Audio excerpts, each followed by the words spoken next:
பார்த்தோம்னா தண்ணியை பார்த்தாவே தலைதெறிக்க ஓடுவாங்க. இப்போ கடலில் ஒரு டூர்லாம் போவாங்க. அங்கே போய் கடலில் குளிக்க போகலாம்னா ஐயோ என்ன ஆளை விடுங்களா அப்படின்னு ஓட ஆரம்பிச்சிருவாங்க. தண்ணியை பார்த்தாலே தலைதெறிக்க ஓடிடுவாங்க.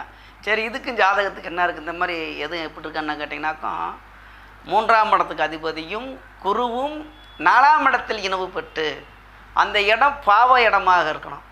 புரியுது நினைக்கிறேன். 3ஆம் இடத்துக்கு அதிபதியும் குருவும் போய் 4ஆவது இடத்துல இருந்து கெட்டு போய் இருந்தால் தண்ணியை பார்த்தால் அவர்கள் தலைதெறிக்க ஓடுவார்கள்.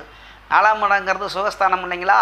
அந்த 4ஆம் இடத்துல போய் தாயார் இந்த வண்டி வாகனம் இந்த மாதிரி சுகபோகத்தை கொடுக்கக்கூடிய இடம் இல்லையா, அந்த இடத்துல போய் 3ஆம் இடத்துக்கு அதிபதியும் குருவும் இணைந்திருந்து அந்த 3ஆம் இடத்துக்கு அதிபதியும் குருவும் கெட்ட நிலையில் இருந்தால் தண்ணியை பார்த்தால் பயங்கள் வரும், ஓட தொடங்கிடுவாங்க. இந்த மாதிரி இருக்குங்க ஜாதகத்தெல்லாம் வாங்கி பாருங்களேன்.